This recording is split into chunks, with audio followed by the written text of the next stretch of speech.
Hello welcome friends. सो अब हम आ गए हमारी कंप्यूटर स्क्रीन पर। सो मैं आज हम जानेंगे कि एफ ट्रिपल में बेसिक्स क्या होते हैं। सो सिंपली मैंने ये प्रेजेंटेशन रेडी की है एफ ट्रिपल बेसिक्स के रिलेटेड।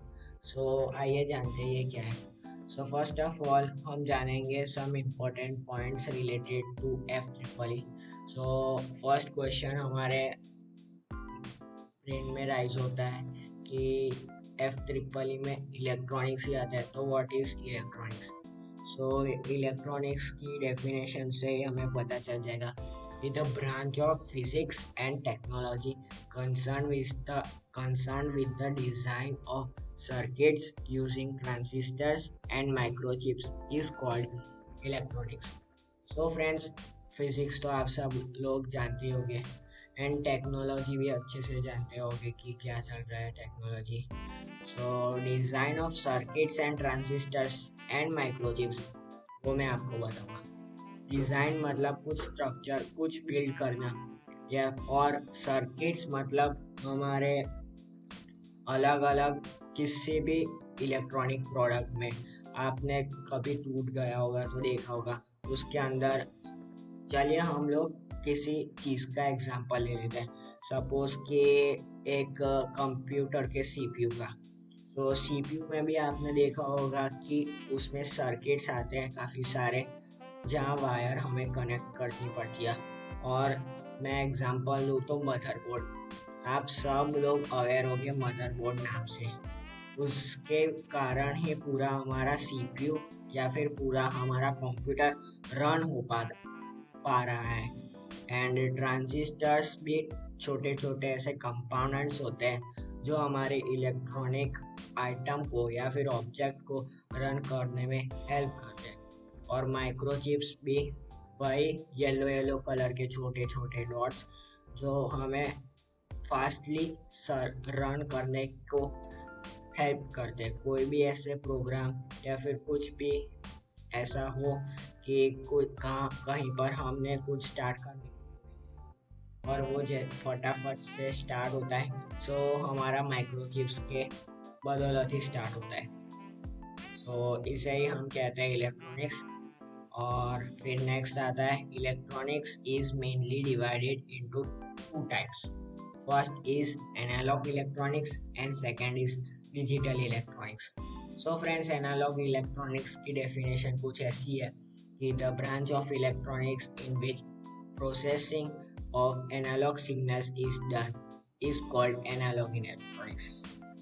तो आप मुझे बोलोगे कि ये एनालॉग सिग्नल्स है, ये तो हमें भी पता है। और ये एनालॉग सिग्नल्स में ही एनालॉग की पूरी डेफिनेशन आपको पता चल जाएगी, क्योंकि एग्जाम में भी हमें ऐसा ही लिखना पड़ेगा। हम एनालॉग सिग्नल्स के लिखने जाएंगे तो हो सकता है कि एग्जामिनर हमारा मार्क्स का काट भी दे। और इसका की वर्ड है ये एनालॉग सिग्नल्स। हम मेरे सर ने भी यही कहा था, सो मैं आपको भी उस चीज़ से रिलेट करा रहा हूँ। सो एनालॉग सिग्नल्स का मीनिंग होता है the signals which are completely variable and are not definite. So मैं आपको ये समझाऊँ इससे पहले आप ये देख लीजिए। ये जो मैंने फिगर ड्रॉ किया अपनी वर्ड फाइल में, ये कंप्लीट एनालॉग सिग्नल्स की आपको बताएगा कि एनालॉग सिग्नल्स क्या है। ये जो हमारा ये पूरा जो स्ट्रक्चर है जो ऐसा टेढ़ा मेढ़ा करके, वो हमारे सिग्नल का ग्राफ है जो हमें बताता है कि सिग्नल की क्वांटिटी क्वालिटी कैसी है।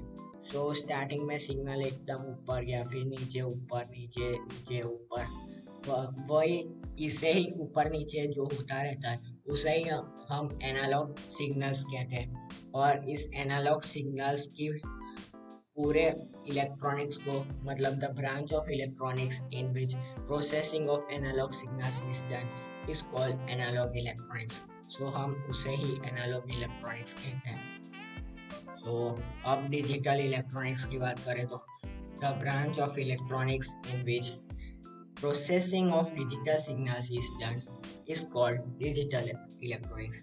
As always, analog electronics का एकदम opposite, so vice versa. So digital signals हम डेफिनेशन एक बार देख लेते हैं। तो the signals which are completely not variable and have fixed current passage is called digital signals. So उसमें current passage on he on होता है, जो वेरिएबल नहीं करता, हमेशा ऊपर नीचे होता रहता है। और एक डिजिटल इलेक्ट्रॉनिक्स पे हमेशा जो डिजिटल सिग्नल्स होते हैं वो एकदम डेफिनाइट होते हैं कि जीरो से स्टार्टिंग हुए तो वन पे, फिर एकदम जीरो, थोड़े आगे फिर जीरो से स्टार्ट हुए, फिर बढ़े, फिर वन वन थोड़ी देर, फिर एकदम जीरो। ऐसे इनके कंटिन्यूअली प्रोसेस एक ही रहती है, इससे ज़्यादा भी नहीं, इससे कम भी नहीं, या तो फिर जीरो या तो फिर वन या तो कुछ भी नहीं। सो इसे डिजिटल इलेक्ट्रॉनिक्स और डिजिटल सिग्नल्स, ये ग्राफिकली जो मैंने आपको बताया इसे डिजिटल सिग्नल्स कहते हैं।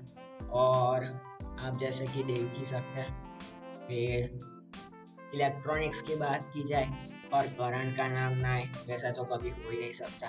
सो यही है करंट की एकदम सिंपल डेफिनेशन, जो किसी को भी आसानी से याद रह जाए और कोई भी इसे एक बार पढ़े ही आराम से हमेशा कभी ना भूले।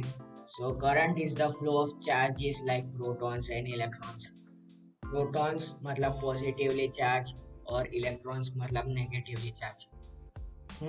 तो मेरे कुछ कुछ फ्रेंड्स के दिमाग में आया होगा कि न्यूट्रॉन्स भी तो हो सकता है, मगर friends, neutrons are no have no charge.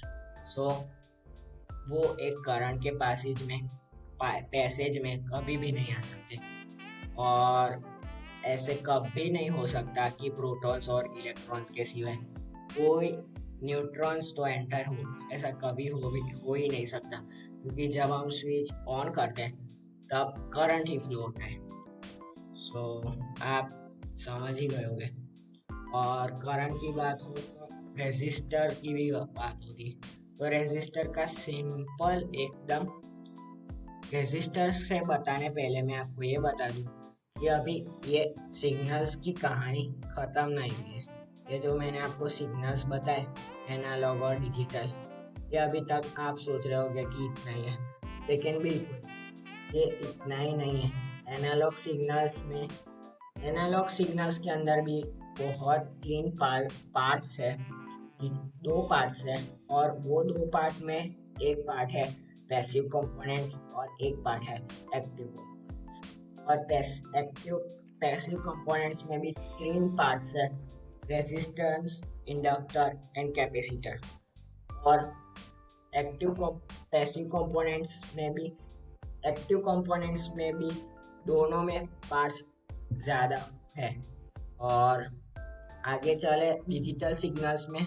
So digital signals को भी हम आगे जाके और उसके वेरिएशन लाते हैं, जैसे कि wavelength, wave form, wave, current, inductor, वो मैं आगे जाके आपको सब डिटेल में बताऊंगा। आज हमारे बेसिक लेक्चर है, सो मैंने आपको थोड़ा ऐसा ओवरव्यू टाइप दे दिया। और हमारे चैप्टर का फर्स्ट चैप्टर का नाम भी है overview of digital components in electronics. So resistors की बात करें तो रेसिस्टर का मतलब होता है the object which opposite current. इससे सिंपल डेफिनेशन पूरी दुनिया में कोई होगी नहीं कि रेसिस्टर का मतलब इससे कोई बेहतर समझा सके, क्योंकि ऑपोज करंट सब ये दो बड़ी कीवर्ड्स हैं कि ऑपोजिट करंट मतलब रेसिस्टर, और द प्रॉपर्टी। अगर कोई पूछे कि रेसिस्टिविटी क्या है तो उसे सिर्फ एक वर्ड बताना, the property which is the property of a material that quantifies how strongly it resists or conducts electric current। या फिर सिंपल सेंटेंसेस में the property of resistance is known as resistivity, तो भी सामने वाला समझ जाएगा। फ्रेंड्स, मुझे भी अपने सर ने पूछा था रेजिस्टिविटी, तो मैंने भी सिंपली यही कीवर्ड यूज किया, द प्रॉपर्टी, और आप मानोगे नहीं, वो एकदम करेक्ट निकला।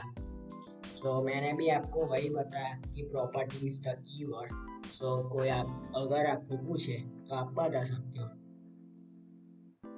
Okay friends.